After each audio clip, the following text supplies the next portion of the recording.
दोस्तों ऐसे ही दिलचस्प वीडियो के लिए हमारे चैनल को सब्सक्राइब करें। चलिए शुरू करते हैं। मुंबई के बोरीवली इलाके में संजय गांधी राष्ट्रीय उद्यान के गहरे हिस्सों में होने वाली अजीब घटनाओं की कहानियां हमेशा से लोगों के बीच फुसफुसाहट में सुनाई देती थीं।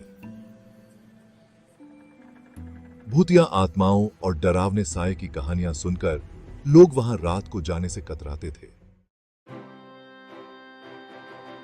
नवंबर की एक सर्द शाम को कॉलेज के 4 दोस्त आरव, नेहा, समीर और प्रिया इन कहानियों की सच्चाई जानने की ठान लेते हैं।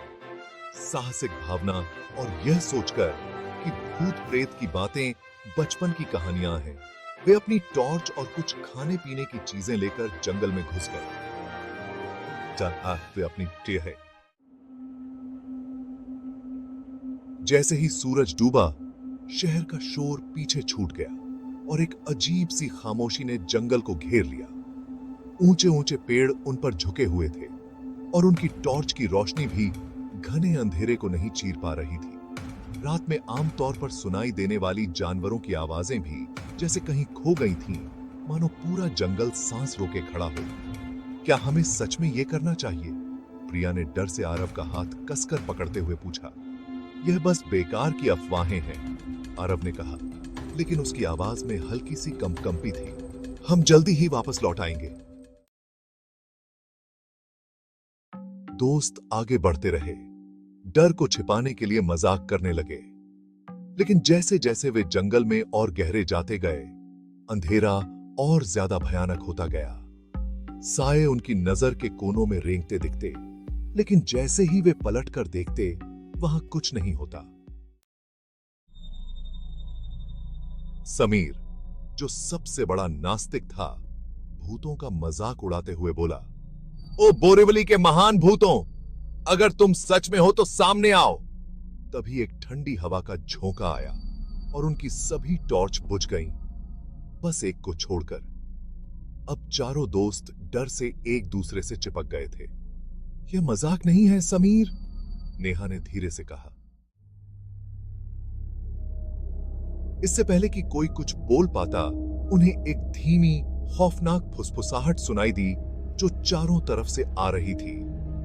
तुम्हें यहां नहीं आना चाहिए था। डर से कांपते हुए वे भागने लगे, लेकिन जिस रास्ते से आए थे वह जैसे गायब हो गया था। ऐसा लग रहा था कि जंगल ने उन्हें फंसाने के लिए खुद को बदल लिया हो।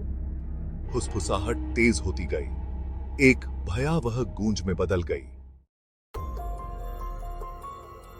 नेहा ने चीख मारी जब उसने अपने हाथ पर ठंडा स्पर्श महसूस किया। पलटकर देखने पर वहां कुछ नहीं था, बस अंधेरे में घुलते साए थे।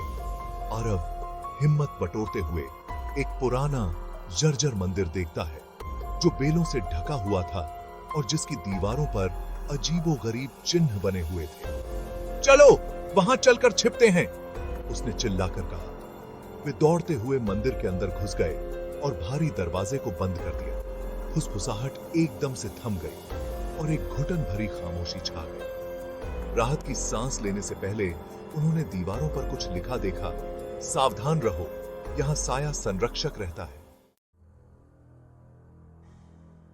उन्हें कुछ समझ आता उससे पहले दरवाजा एक झटके से खुल गया। एक लंबी अंधेरे में लिपटी आकृति अंदर आई। उसकी खाली आंखों से एक भयानक रोशनी निकल रही थी और उसकी आवाज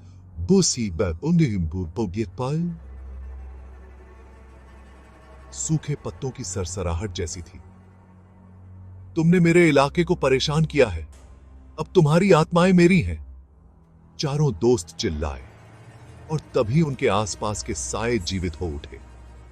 अंधेरे की डरावनी लपटें उन्हें घसीटने लगीं, एक ऐसी खाई में जहां रोशनी और उम्मीदें दोनों ही गायब हो गईं।